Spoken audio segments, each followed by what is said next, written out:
Hare Krishna,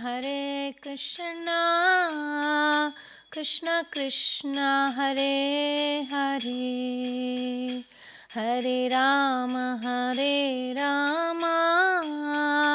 Rama Rama, Hare Hare.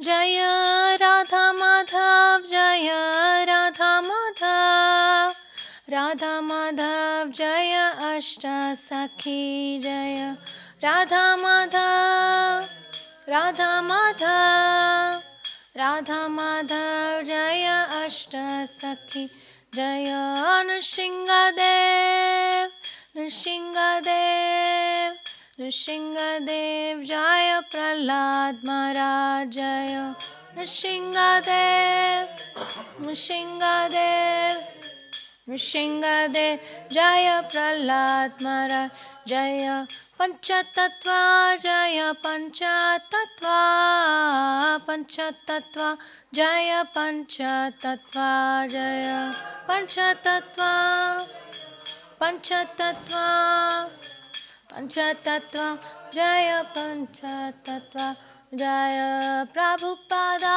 Jaya Prabhupada, Prabhupada, Srila Prabhupada.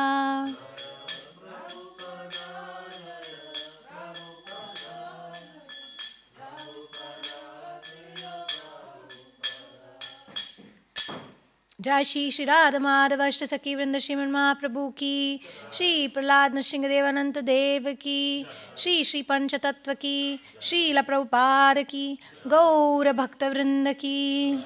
Hare Krishna. Good evening, everybody. Hope you had a good day. So we'll do a little recap before we get into today's session. Yesterday we discussed some very important quotes and conversations, and also some of the Bhagavatam purports by Srila Prabhupada on astrology. So we saw that generally Srila Prabhupada was encouraging, he was positive about the uses and benefits of astrology in spiritual life, at the same time with great caution.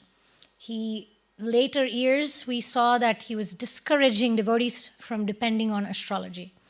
And we also touched upon what every planet, not maybe in detail, but we touched upon different 9 navagrahas, the 9 planets, and we also saw how every planet has a planetary deity, and we also saw how every deity has a ruler of Vishnu avatar above that deity. So I'll just give a little bit introduction on that. For example, Sun is Surya Dev, and above Surya Dev is Lord Ram. So Lord Ram is the lord of sun planet. And so it's like departments. Like the head of the department may be Surya, but above him is Ramachandra.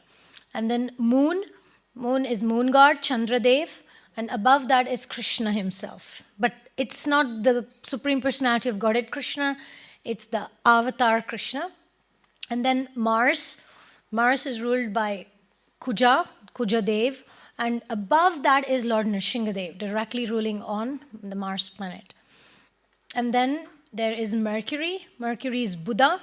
Buddha is actually the son of Chandra, but raised by Guru. Srimad-Bhagavatam explains about the relationship between planets. And that is ruled by, Buddha is ruled by Buddha. But for Vaishnavas, we consider Hayagriva. Lord Hayagriva is the ruler of Mercury planet. And there is Venus, Shukracharya is the lord of the planet, in charge of that planet. Above that is Parashuram. It's interesting, right? Venus is supposed to be all about luxury and peace, and Parashuram is all about violence and cutting the heads off of all Kshatriyas. How is that compatible? Because Venus is all about making right choices, even if it means cutting out a large part of aspects of life. So Parashuram showed that element. And then we have Jupiter. Jupiter is Brihaspati is the lord of that planet, and above Brihaspati is Vamanadev, the little tiny boy form, but he's the Jupiter is the biggest planet, and so he rules over that, in charge of that. And then we have Saturn. Saturn is Shani Dev, is the lord in charge of Saturn planet, and above Shani Dev is Kurma Dev, representing resilience, tolerance, or tenacity. And then we have Rahu and Ketu. Rahu and Ketu are one, actually. They're just two parts of the same personality.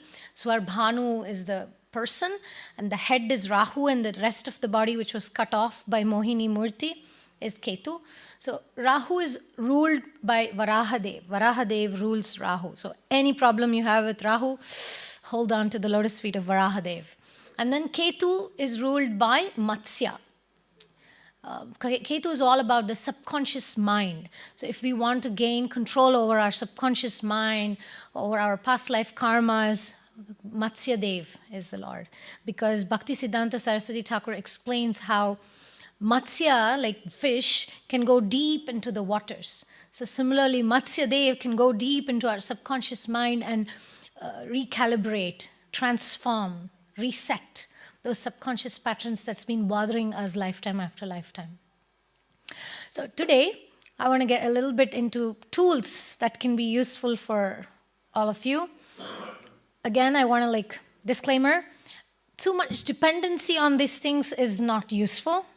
Always have a boundary to see, okay, just out of curiosity or just out of understanding why I experience certain things, whether in relationships or whether in a particular location, or you want to understand more about the deities ruling your specific nakshatras. And very important disclaimer number 2, there's no bad planets. Every planet has its role, and whatever we go through, whatever situation we end up in, is meant for a specific karmic lesson. It's not meant to punish. So even if it ends up that you have a Saturn planet where you're living, it is not the end of the world. How do I make this? Right. I pressed on mirror screening something, but it didn't. But it's coming up like this. Okay, I think it's. Yeah? So, cosmic wisdom. There'll be 3 elements that I'll talk about. Astrocartography, that's about planets around you, in your chart, the planets around the world, how that's different for different people. And then we'll speak about nakshatras. What are these nakshatras and how is it relevant for us? And the hot topic of compatibility, the complexity of compatibility. And we talk about healing yagyas, which can reset and erase certain karmic burdens. Okay, so let's get into this exploration. So part 1, power of places. Astrocartography benefits. So it's about discovering how your geography interacts with your birth chart to shape destiny and opportunity. So, to some extent, your question yesterday, to some extent you can change your karma by moving to a different place. It's like, wow, really? Yes, really. But not entirely. In other words, if you have a specific chart, you are born, I will be showing you the, so if you're born in Austria, so that will be the center, and then your specific first house will be, say, Aries or something. Then if you move to Zurich, that'll move, and then your ascendant will become Taurus. And then if you move to India, your ascendant may become Libra. So what happens is, if you have, say, Jupiter in your first house, by moving to India, that very same Jupiter may come in your 10th house. But if your Jupiter is in Libra, it'll stay in Libra. So, in other words, the zodiac sign doesn't change, but the house numbers change. So, if somebody has health issues in a particular place, and they move to a place where their sun is located in a stronger house. Basically, they will be able to change their karma in regards to their health. If somebody is having really miserable relationships in a specific location, and their chart shows that they have bad relationship karma, by moving to a place where relationships flourish, they get a more favorable situation to work on their relationships. So it doesn't entirely change, but the focus can be shifted. So it won't be as intense. So this is not like a technical class. I'm not teaching you how to do astrocartography. I'm just introducing this principle. What is this astrocartography? Basically, it maps planetary influences across the globe. So we all have, based on our birth chart, we have, say, Saturn in a place, Jupiter in a place, Sun in a specific place. And then when you shift, when you move, even for a vacation, if you go a month, like right now I'm here in Germany, so I have a different chart here. Who I am somewhat shifts. How people perceive me is very different from how people perceive me in Mayapur. And how I feel in Mayapur is not the same how I feel here. If you look at my classes that I give in Mayapur, you'll see the style is different, the energetic vibration is different, because certain different planets get activated. So in my personal experience, this is something I, specialize in. My astrology teacher told me to specialize in this astrocartography. I've been traveling around the world to my different lines and writing theses about it. So it's not just theory, I'm also having some personal experiences of going to those locations and experiencing it. So it magnifies whatever the planet is. When I go to that location, it magnifies that experience. Of course, if you're in Simhachalam, under the care of Lord Nrsingadev, it's a completely different matter. Because Nrsingadev has the capacity to turn any of your planets completely favorable. Now, example, Jupiter rising. For example, you may have Jupiter in the 12th house, but by moving to a different country, to a different city, that same Jupiter may move to your ascendant, which is the first house. So you'll naturally feel more optimistic. You'll feel more religiously inclined. Some people say, oh, I went to Vrindavan and I got so sick. I couldn't have even one proper kirtan or prasadam. And some other people say, oh my God, Vrindavan is the best experience I've ever had. I felt so strong. I feel so healthy. I was loving that experience. So we may think it's the Vrindavan, the location. Oh, it's because of the pollution, or it's because of this. No, it's also the astrological influence. And some people I know, they say, oh, Mayapur was so good. Vrindavan, it didn't really suit me. And Mayapur, I felt so comfortable. My health was better. I was feeling so energetic. And some people say, no, Mayapur is not for me. And it's the same holy dham. It's the same vibration spiritually. But individually, I have researched and I have data of devotees. Thank you so much. Thank you. I've seen devotees that complained about bad experience, that they were sick for weeks when they went to Vrindavan. They were not able to get out of their room. I checked their charts, and guess what? They had very difficult planetary lines in Vrindavan. However, they had Sun, Mercury in Mayapur. And they came to Mayapur and then they were like feeling energetic. And they said, it must have been India experience. Let me go back to Vrindavan. They went back to Vrindavan, they got sick again. So the point is that these energetic vibrations are real. And we cannot deny that. All right. So I already explained this, the angular power when planets are near angles, which basically is you could go, right now for me, in Germany, I have Saturn on the angle of 7th house. It's called the DC line, descendant line. So my relationships are much more serious than in Mayapur. In Mayapur, it's a little bit more light energy. I kind of have more fun energy. But here, relationships are very serious. Even topics or classes. My mood is more serious. I don't feel to maybe socialize so much as I feel in Mayapur. So whenever the angular houses come, the experience of that planet becomes intensified. And one example I'll give you, I was doing my research and I was touring to one of my Jupiter lines that I was really looking forward to. And within a week of arriving there, I started having so many booking of consultations. So usually what I would get in 3-4 months, I had it in 3-4 days. So Jupiter means expansion. So already in the career that I am in the connections that I have, but when I go to that place, it amplifies, it magnifies, it expands. And then I remember going, this is in west coast of US, I was traveling and I have a little bit of a difficult line. And I was like, come on, there's such nice devotee sangha there. I'm going to be super strict in my sadhana. I'm going to nail this, I'm going to have a good experience. I went there and for no reason, I would feel to cry. Just some emotions from I don't know where would come up. And it was an extremely comfortable location. Devotees were wonderful.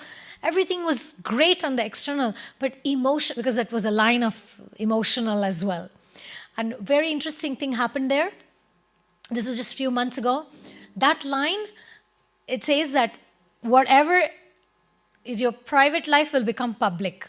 Whoa. And I was like, what could go wrong? But a couple of things did happen that suddenly I didn't expect. And in my room, a couple of senior devotees walked in and somebody walked in all of a sudden. And my room was a mess. And that was like my private life becoming public. And something else also happened. I was feeling a little sick and the whole community knew that I was sick. So many of these experiences gave me the glimpse that these experiences are meant to help me work on that area of my life. Okay, and there's been many success stories. Just yesterday, one devotee wrote to me saying, oh, thank you so much for guiding me to move to Mayapur. Because she was living in another holy dham and she was not having a great experience with her sadhana and whatever. And I said, no, you move to Mayapur, you have these lines. And she came and she did Bhakti Shastri and everything. And she wrote a letter and I was like, that's a sign. We should talk about this. So there have been success stories and people who want to find love, romance, marriage, partnership, if they move to Venus line, if Venus is healthy in their chart. If Venus is unhealthy in their chart, it's a opposite of success story. But if Venus is in a healthy position in their chart, by moving to that Venus line, even for a visit, will give them proposals, opportunities, connections, they get married, like that. So in other words, you don't have to move to that place, even just visiting. Or sometimes people, like I told one of the Matajis, you don't have to travel there, but keep in touch with somebody in that place, apply for a job. And so she got an online job with the line where her Jupiter line was running. So there are different ways to utilize astrocartography. You don't have to physically move there or relocate, but just being in touch with somebody there. Like I have a team of people that I work with, and I work with somebody where my Jupiter line runs, I have a staff there. So that gives the energy of taking advantage of that. Okay, so I think I mentioned this. Different places can trigger different karmic lessons. So there's nothing bad as such. Saturn can help us become more disciplined. Saturn helps us maybe take a step back from social life and become more serious. So it's always a healing opportunity. As long as it's like serious health issues or like some gurus I consult, I tell them, Maharaj, be careful with these locations. You may have a court case in these areas, and it happened. They had a court case coming up, and it was a really difficult situation. So if you can choose locations to work with or for relationships, you can't get everything in one place though. If you go to your Mercury line, you cannot experience Venus. If you go to Venus line, you can't experience Mercury. So that's why we prioritize Krishna consciousness.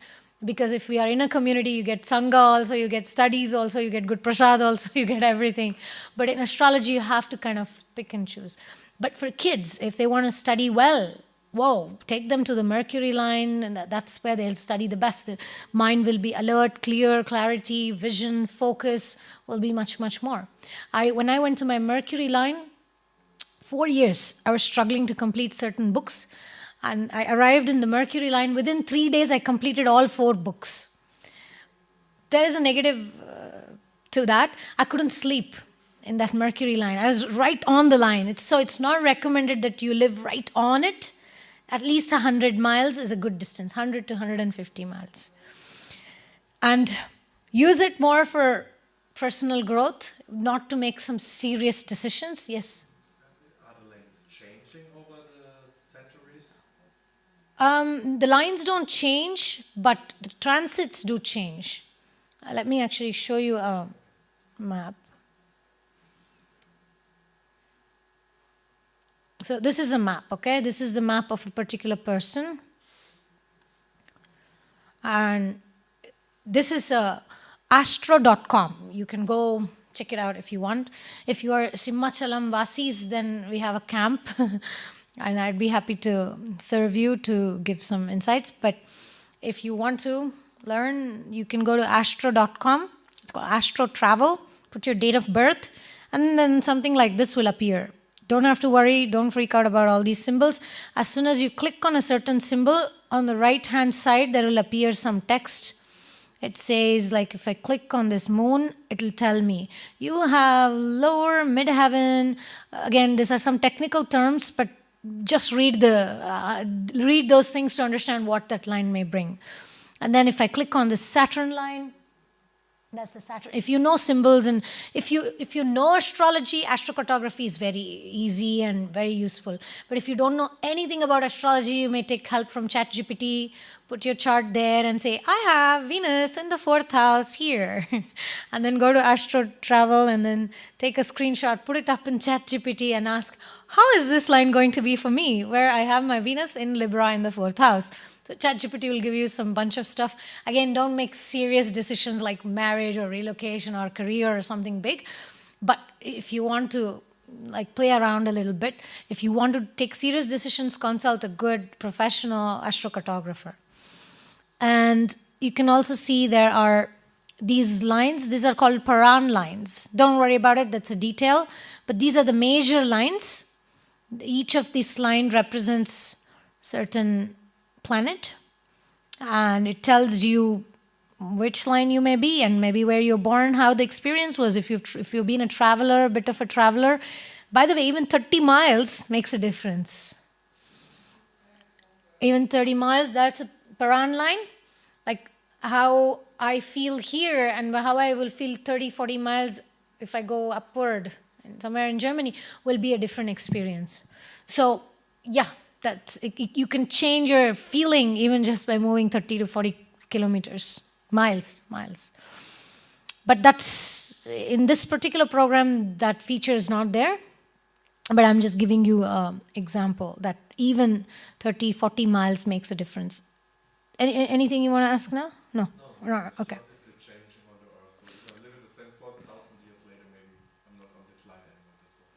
Yeah, I mean, again, it's advanced, but there are transits.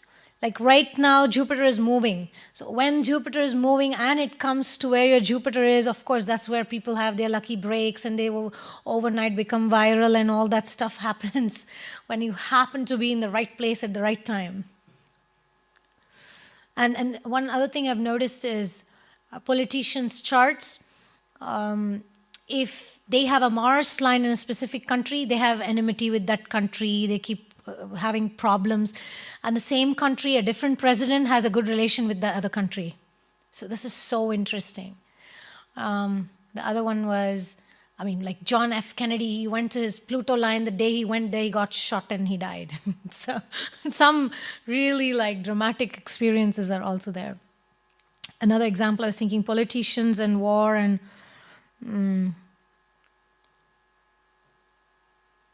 oh yeah, celebrities.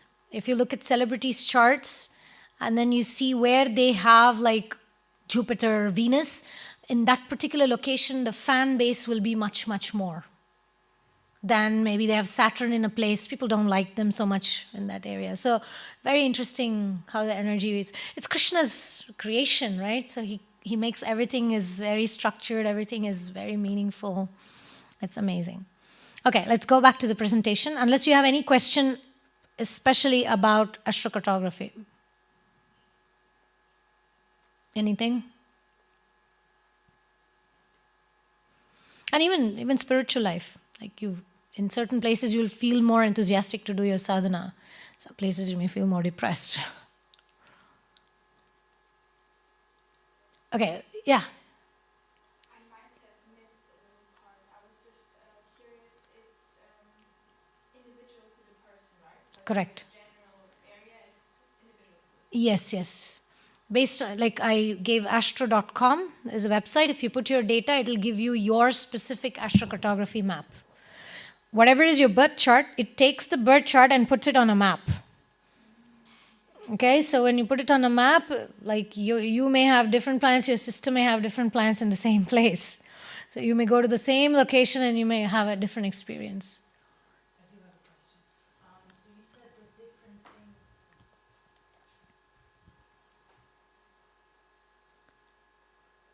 Yes. Okay. I had to form it in my head. So I guess two things. First of all, usually when you do a birth chart, then your the astrologer will say, okay, for example, I don't know, will be successful, will not be so successful, this and that. But you said that in different places it might change. So does the astrologer say his predictions, I suppose, if the person never moves?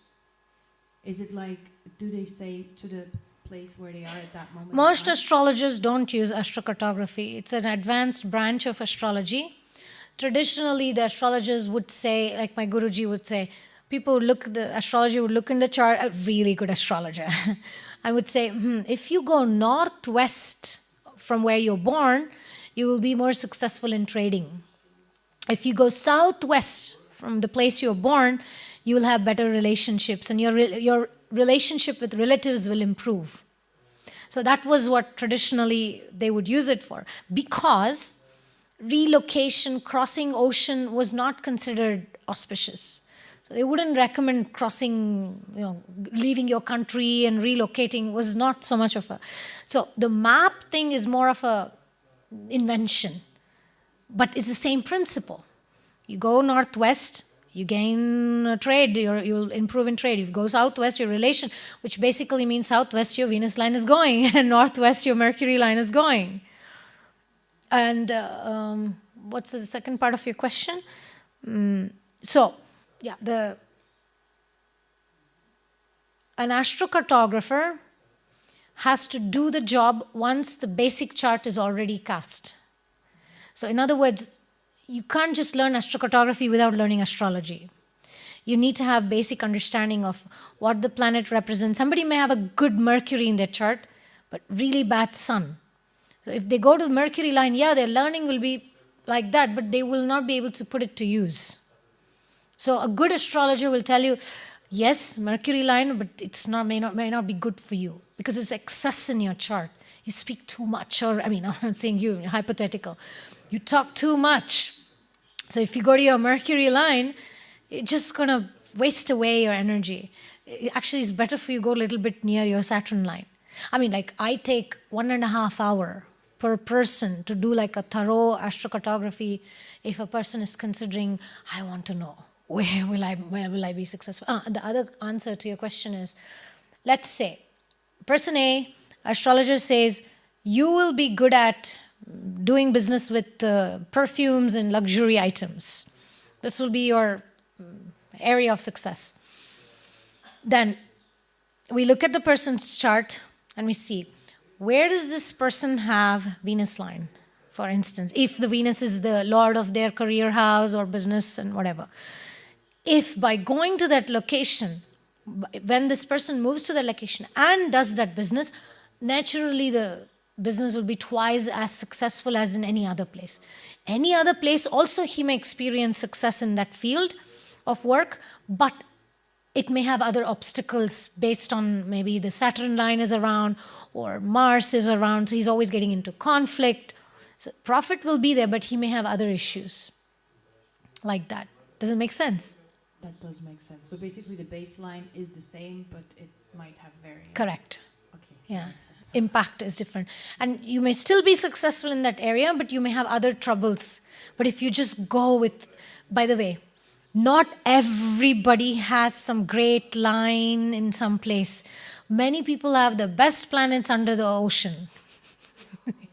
It's not like they don't have any, like Jupiter or Mercury may not even be on a land. It may be under the ocean. So in my experience, about 30 to 40% of people's karma is so tough that I look, I don't really find like a great place, because their karma is to live in hard places.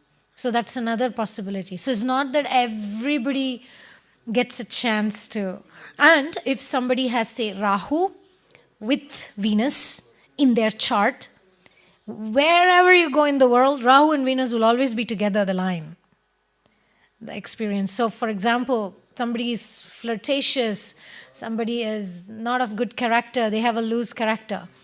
And then if they go to that particular line, the experience of that will just magnify. Even though Venus is there, the experience of them going through that negative aspect of it is more. So that's why we need an astrologer to say, hey, don't think Venus is good for everybody and go there, go off there. For you, maybe better you stay in a Jupiter place. See, so it's a little complex, but in general, Jupiter always gives you some happiness, some expansion. Like if you go to that website and you'll click there, the Jupiter is like a sign of like 2 and 4, it looks like that, 24 kind of a symbol. So that's the Jupiter line. And yeah, the experience is usually you'll feel more religious, you'll feel happier, things will expand. Especially if you're born during morning, like daytime, when sun is up, Jupiter is very beneficial for you. Man, woman, doesn't matter. And if you're born nighttime, whether you're a man or a woman, Venus is more beneficial. Venus gives you a sense of fulfillment. But a person born during the day, if they go and live in a Venus line, they'll feel a little bit like, oh, this is too relaxing, too boring. I need some fire, I need some kind of burning. And somebody who lives on a Jupiter line and they're born during nighttime, they may experience, oh, this is too intense for me. So see, it's all about psychological energy and where you feel more productive or fulfilled. So Venus can be productive. So generally Venus and Jupiter are considered positive. But unless Venus is suffering due to some, like I said, somebody's having affairs and trouble, don't go to Venus line. Go away from that. And if somebody is having excessive mental stress, anxiety, don't go to Mercury line, because Mercury agitates mental activity. And if somebody is having health issues, don't go to Saturn line, because it will increase those experiences of austerity and misery on the body. And if somebody has a fickle mind, cannot make decisions, don't go to Moon line, go more to the Sun line. Sun gives you clarity, like that. And Mars gives you energy, but if your Mars is already afflicted in the chart, then it can cause accidents. So that's why we say Venus and Jupiter are kind of like safe line. But just if you understand basics, the psychology, by Bhagavatam you can understand. Mercury is a very intelligent planet. Right? So then you know, okay, it's about intelligence, about mental activity.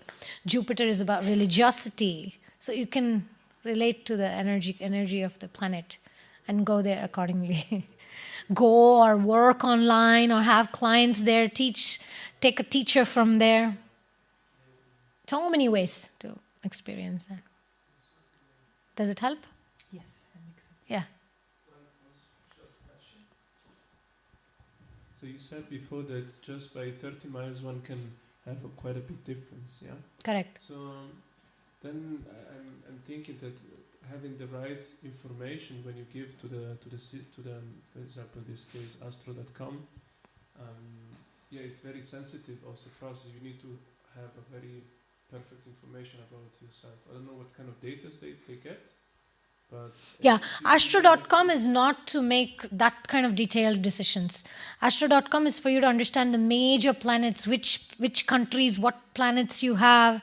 So if you, for example, let me tell you this is very important. Some of you may be a little bit intuitive type. You may have dreamt, I want to go to Australia from childhood, and you don't know why. So you may have some attraction for a specific country. So when you look in the map, you'll find some interesting planet there. So it's not by chance that you may feel. For example, Rahu and Ketu. Let me show. This is it's a program, purchase program. This gives if you see where I'm pointing the mouse, and then I do like this, okay? And below, here it shows the miles. Why doesn't it completely open? Let me try now. See, when I do like this, below here it shows me 158 miles.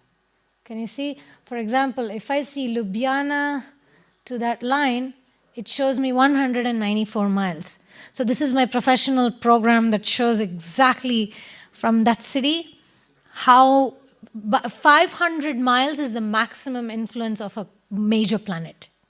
And then the minor planet, we call it as Paran line. These are the ones you see horizontal, going like here. Like this one, blue line. This is a horizontal line. That's only like 65 to maximum 70 miles up and 70 miles down. But this is not shown in the astro.com. The AstroClick doesn't show you the minor lines. It shows you only the major. So the minor one is what I'm saying, just going 30 miles up or down, completely different feeling, different experience. Anyway, you may want to play around, and it takes a while to get a hang of it. And you can take some help from ChatGPT, ask it, what does Jupiter major line mean? Okay, any other questions on astrocartography? Otherwise, we'll go to the next section.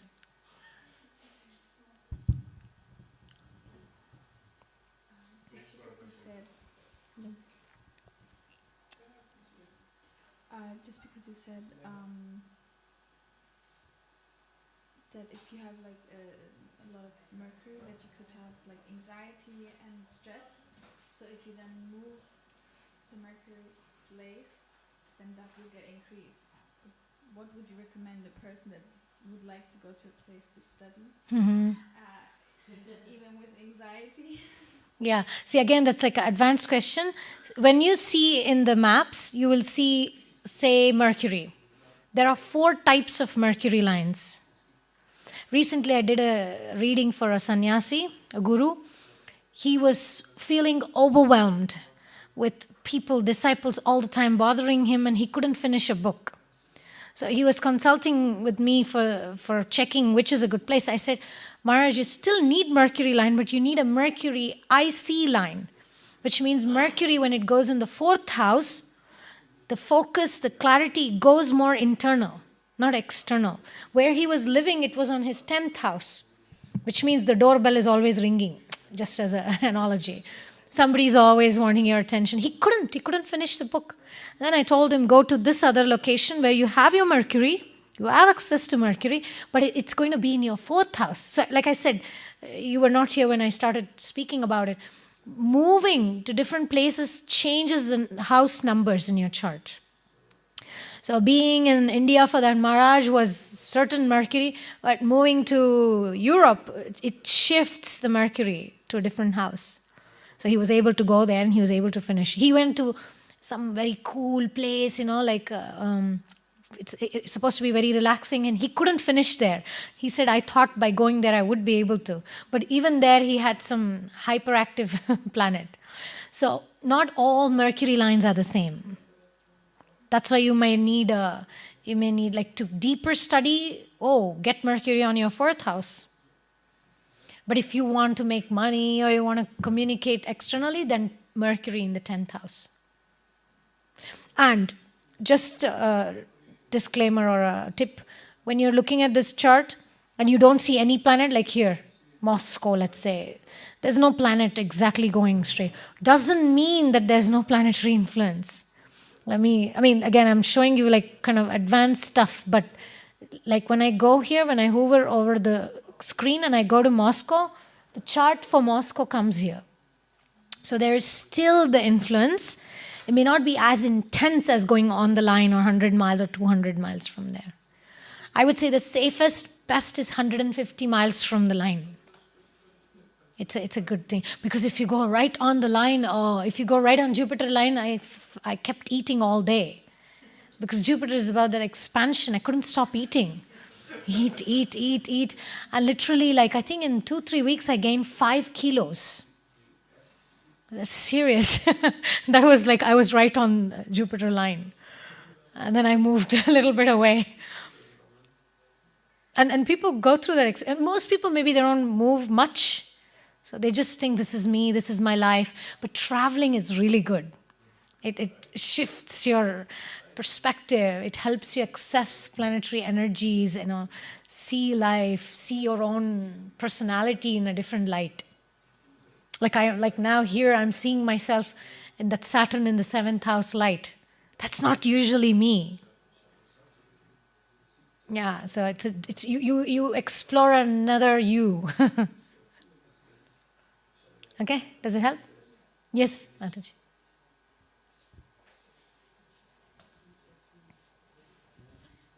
Say, for example, you're somehow happy where you are.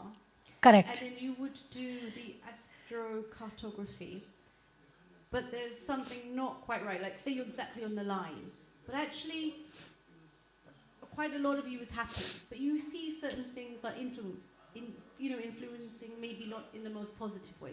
Is there something that one can also do?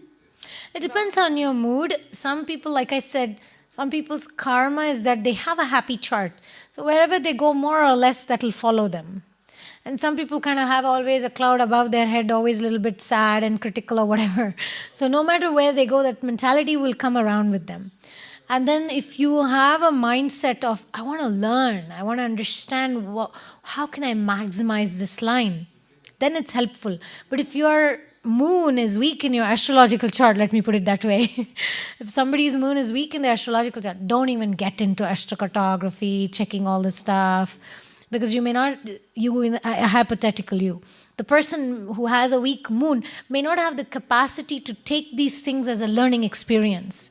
They may take this too seriously, and then it doesn't really help them. So if your moon is weak, then don't even get into astrology or stuff like that. But if you're more in the mood of learning and understanding, how can I maximize my experience in this life, in this place? Oh, I have my relative here and I constantly talk with that person. Like if you're in that mood of understanding psychology of these planets. And like I said, sometimes some people have health issues and they want to figure out, if you go to a sun line, definitely you'll recover better. People go through surgeries or something. You move to a sun line, recovery is much faster than if you're living in a difficult line. Losing weight, move away from Jupiter line. Or get a trainer online or dietitian or doctor somewhere where you have your different planet or something. See, today we are just kind of exploring this, It's very important to study astrology. It's very important to have a good moon, good Mercury, and good Jupiter. Means good mental and emotional stability, that you don't get affected by any, oh my God, the astrologer said, and I have a difficult, Jai Nrsimhadev Bhagavan ki. If we have like a fickle mind or a weak mind, I'd say don't even. Don't even. And then Mercury is necessary to be able to connect the dots and try to see the bigger picture. Bigger picture is more Jupiter. And the bigger picture is Jupiter, which to see, okay, how can this benefit me? Doesn't benefit me? Okay, Haribol.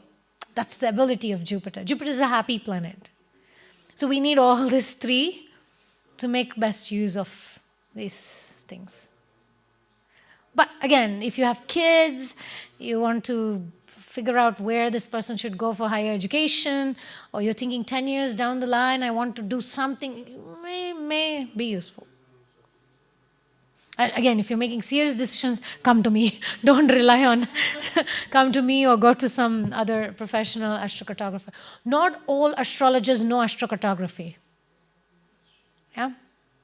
Yes, Mataji. So does that mean that everybody should do the astrology and know which chart one is, which house one is? Because I never did horoscope or astrology.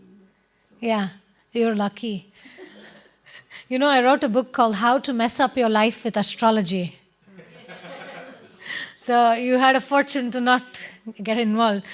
See, astrological chart is at the time of birth. Narahari Mataji, you have a completely different chart than what you were born with.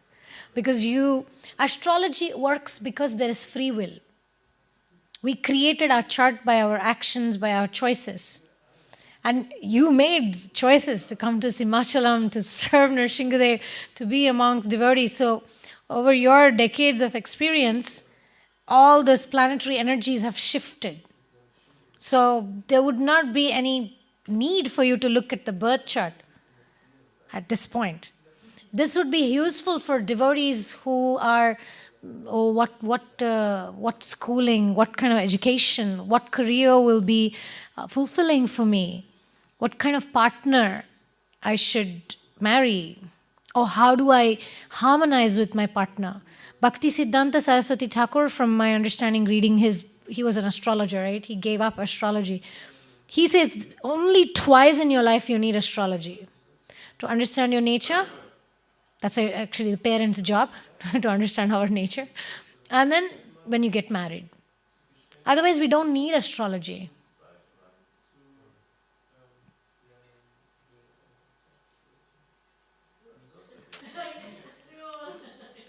But maybe for leaders, why this basic knowledge is useful is to understand different people have different natures. People have different karmas. So somebody may be active and can dance in kirtan for 5 hours. Someone else may get tired in 5 minutes because that may be their astrological makeup. People may not be able to do service like you. You're like a generator, You have unlimited energy, you can cook, get people together. You have, I'm sure you have great Mercury, great Jupiter, great Moon. You have all that already. So this may be helpful for those struggling.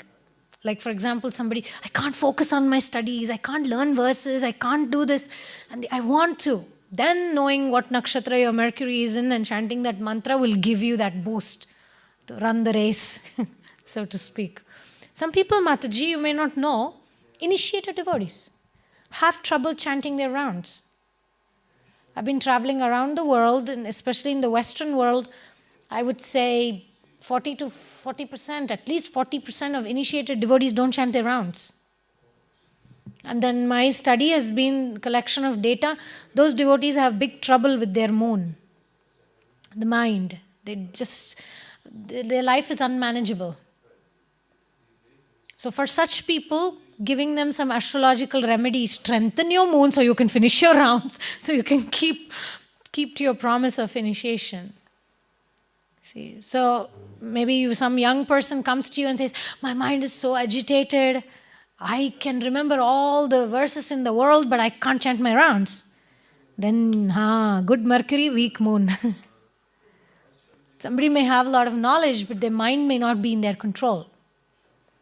So then we know that they need some remedy to, otherwise with that mind, they're 60, 70, they have, I don't know how many, calculate 60, 70 multiplied by 365 days of chanting recuperation. I know devotees like that who struggle with it. So it's helpful for them, So it may not be necessary for you, but somebody may need it. Yeah. I don't think we have time for the next 2 sections because we got more into... should I keep it for... Because astrocartography took more time, and I still have nakshatras and the yagyas and compatibility and capacity. Well, you can ask the devotees present up to what time they want to go. Correct. Up to what time would you like to go?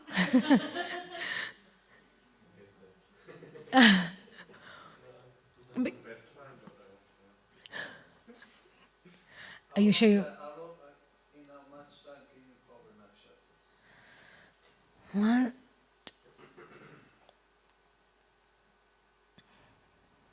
I have 4 or 5 slides of nakshatra. Can you cover it in 30 minutes? Yeah. So it's kind of like natural now, we can continue. So nakshatra is the moon's celestial mansions, and what is the psychological significance. So let's get into a little bit what shapes our emotions, our mind, our karma. Actually, there is a way to tuck. Okay. So Srimad-Bhagavatam explains about the nakshatras. Nakshatras, there are 27 nakshatras. And the personification of these 27 nakshatras are the 27 daughters of Daksha, Daksha Prajapati. And all the 27, they married Chandradev, moon god. So there's a whole description in Srimad-Bhagavatam. They are known as lunar mansions, 27 lunar mansions. And every day, there is a specific nakshatra ruling that day. So, like, people have different personality types. The 27 sisters, they have 27 different characteristics. They're good at certain skills, they have certain psychology, they have a certain mindset. And when that nakshatra rules our nakshatras in our charts, then our mind, our emotions, our capacities influence. Srila Prabhupada, speaking about compatibility, speaks of the nakshatras. There are 3 divisions that's relevant for us. Devagana, Manushyagana, and Rakshasagana. Rakshasagana doesn't seem like Rakshasa. It's not really like scary or anything. Even Srimati Radharani belongs to a Rakshasagana nakshatra. So, Vishaka nakshatra is Radharani's nakshatra, and the division of that nakshatra comes under Rakshasagana. So these 3 divisions, Devagan basically means these people have a little bit, in excess if it goes, it's superiority complex. They look down upon everyone. Some personalities have they never kind of feel like that, or they're always a little bit they have a strong sense of self-worth. So they tend to what's your problem? Why don't you get up in the morning and do your Mangalarti? There's a internal mentality like that. And then the Manushyagana category of nakshatras, they are a little bit more flexible. They are a little bit more adaptable. They are a little bit more open. They're a little bit more peaceful, kind of, Manushyagana. Again, Arjuna was the Manushyagana nakshatra, so let's not be too quick to judge what is strong or what is weak. And then we have the Rakshasagana. Rakshasagana people are more bold, more risk-taking. But there is also an element of insecurity, call it a little bit of inferiority complex, because Rakshasagana tend to want to prove themselves. I'm good enough. Look at me. I can do this. I can do that. So there's a tendency to want to prove. Just like Rakshasas a little bit. The Rakshasas always have a need to try to prove their sense of worth. And Deva people don't care. They're with their crowns sitting there. They don't so much have a need to prove. So Prabhupada says it's very important to consider the nakshatra divisions when you get married. Again, we don't have so much time, but I'll just give you one tip. A girl who is of a Rakshasagana is best if she marries another boy of a Rakshasagana. Otherwise, it would be difficult for the boy of a Manushyagana or Devagana to keep her happy and peaceful. Whereas other Deva, Manusha, Deva categories are very flexible. But in Vedic astrology, if a girl is Rakshasagana, it's best if the boy is also the same. Otherwise, it would be hard to keep up with her, provided the rest of the compatibility is good. No, Varnas are completely different. We're talking only about nakshatras here. It's only about lunar mansions. And what's relevant for us, I'm bringing that. There is 27, divide that. There are 3 divisions, Devagan, Manushyagana, and Rakshasagana. And in general, compatibility works like that. If you are a Devagan, you generally get along more with Devagan, and Manushyagana usually follow you. And if you are a Rakshasagana, you may easily take up to leadership. And you may have difficulty with people who are Devagan, because there's always a little bit of a conflict between Deva and Manusha's mentality, intention, motivations. Again, that's like a whole different day of discussion on compatibility and psychology. Okay, So each nakshatra has a specific ruler, like devas. Like Ashwini nakshatra is ruled by Ashwini devatas, the Ashwini Kumaras. So nakshatras are like psychological blueprints. It reveals our core personality when we're talking about, let me actually show you that, then it will be much more clear. For example, this is a chart of somebody. I can't zoom it. But anyway, you'll see symbols here. Sun, Moon, Mars, Venus, Jupiter. You'll see different planets. And then you see a name here, Nakshatra. Sun represents the health, for example, or his ability to lead and clear vision, is ruled by Purva Bhadra Nakshatra. So if this person is having trouble with leadership, he cannot take up leadership, he cannot speak up, or whatever. When you figure out this is his nakshatra, there are remedies. There is Krishna mantras to chant that will unblock that. Those are like secrets. I wrote a whole book called Nakshatras. And then moon. Moon is about mental strength, emotional stability, most important. Moon is the most important. So if somebody is having a weak moon, we figure out what is their nakshatra, and then we give them remedies or understand why this person is so fickle-minded. This person is smart, but no sense control. Like that. And then Mars, Uttara Bhadra, like that. So every planet has a specific nakshatra. So if somebody asks you, what's your nakshatra? Generally, we are referring to moon. Like Krishna was Rohini nakshatra, and Radharani was Vishakha nakshatra. Lord Ramachandra was Punarvasu nakshatra. And Lord Chaitanya Mahaprabhu is Purva Phalguni nakshatra. So like that we have, and Srila Prabhupada was Mrigashira nakshatra. Prabhupada had moon exalted, so which means very strong mind. So when we ask what's your nakshatra, we refer to the moon, because moon is very important. So whenever people have troubles, we give them the mantra of that nakshatra, and it's magical. Okay. And it reveals a lot about your soul's journey, and it's like really... So I mentioned this, 27 nakshatras are the daughters of Daksha. They were all married to moon god, and that's how moon got cursed. You remember how many of you remember the story? How moon god got cursed? It's in Srimad-Bhagavatam. You can study it. Because earlier, when the story began and he was married to 27 wives, he was partial to one particular wife, Rohini.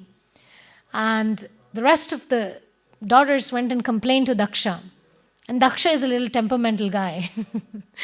So when he heard this, he became very angry and he cursed moon god. That's when the history of waning and waxing moon began. Or he actually cursed him to completely wane, and then they had to remedy it and everything, and then finally they got it sorted that, okay, no, you will not stay always with no brilliance, you will wane and wax. So that there's a psychological story behind that. Very relevant. Our minds, it's not the same as yesterday, right? Today my mind is different, yesterday it was different, tomorrow is different. So that's the nature of mind. That's moon. Then we talked about this already. Okay, so I think for nakshatra, any questions? I mean, I kind of like summarized the nakshatras, but it's relevant in marriage, in relationships, in controlling our own minds or activating or pacifying certain planetary influences. Pretty useful. I had a very tough phase in my life. For 6 months, I decided, if I have to see if these remedies work, I have to apply this in my life and see. So I sat down, and every day I would chant those specific mantras, and oh my God, it was a complete shift. I felt so much stronger mentally, emotionally, physically, with my goals, with my relationships. The secret is, it's not commonly known. In my book called Nakshatra, I've given all the 27 nakshatras and the specific mantra from the Vishnu Sahasranam that's applicable to that nakshatra. So Bhishma Dev spoke 108 verses, 27 nakshatras, divided by, each nakshatra has 4 divisions. They're called padas. So that's 108. So each mantra is specifically a remedy for that specific nakshatra and that specific division. And if anybody wants to know what is if you have a specific challenge or a block in an area of life, we can figure out what is yours. And it's actually pretty simple. I can show you how to figure it out. Yeah, that was like a bit my question. How do you know what's I'll give you a website where you can actually, this was my third section's. If you go to this website called vaultoftheheavens.com, vaultoftheheavens.com. This vaultoftheheavens.com. vaultoftheheavens.com. You'll find a lot of good stuff there. This is a website of one of my astrology teachers. If you click on free chart creator and then you put in your data, it will tell you your sun is in this nakshatra, your moon is in this nakshatra. It gives you the whole thing. And if you can see in the left, it also gives you relationship compatibility report. Maybe we'll talk about it tomorrow if we have time, because we didn't have time today. About capacity for relationships, compatibility, it also has these reports. This is not free, but the free chart calculator is free, that you can find out here. And then you go to the Vishnu Sahasranam, there are 108 verses, it has numbers, 1, 2, 3, 4. So depending on what is your nakshatra, if you, let's say yours is Ashwini, Ashwini is the number 1 nakshatra. And let's say your division is number 3. Your moon is in Ashwini number 3. So that would be number 3 mantra of the Vishnu Sahasranam. Let's say your sun, which is your ability to lead and be the man, the sun is in Magha nakshatra, which happens to be the number 10 among the nakshatras. And let's say your Magha number 1 division. So that would be your 40th mantra of the Vishnu Sahasranam would be for that specific area, like that. So it's really powerful. It like really dissolves your karma. They're all names of Krishna, but specific names of Krishna with certain vibrations to heal that specific nakshatra. Either in excess, like I said, if somebody may have excess Venus, they're not happy with one relationship, they keep jumping. So if they chant that Venus mantra, they will pacify and harmonize. And if somebody's weak in something, so like stones, if somebody has a Venus problem, like I said, like somebody may have a, there's a man who wants several women, it's a problem. So if he wears a Venus stone, that problem will amplify. Whereas when you chant the mantra, it's divine, it's Krishna, it's divine energy, it knows how to harmonize. So it's more personal. So whether you're in excess, you get balanced. If you're weak, it gets strengthened. Yeah, my husband is the timekeeper. He's okay, so we can end here for today. You want to say something? Oh yeah, you announce.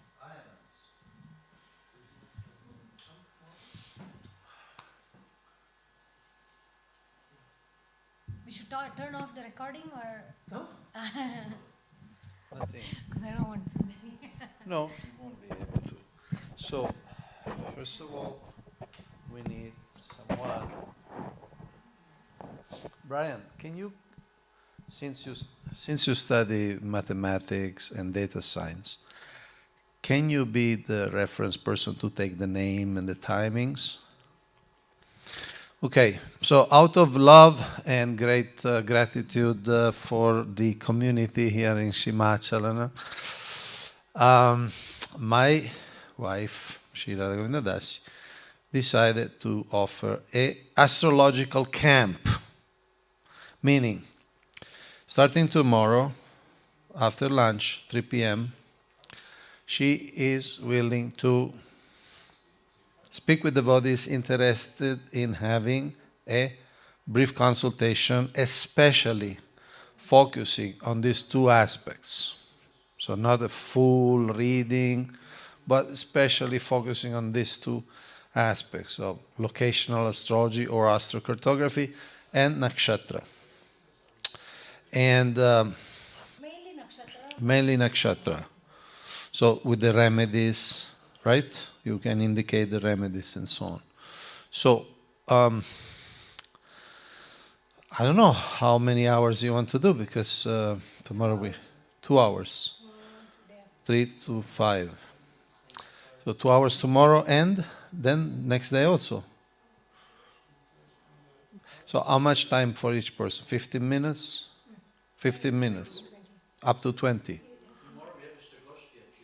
Oh, that doesn't work. The stars are against this program. You want to do in the morning? Can you do in the morning? 10 to 2, 4 hours. That's it. 10 to 1. 10 to 1. Okay. So, morning. So,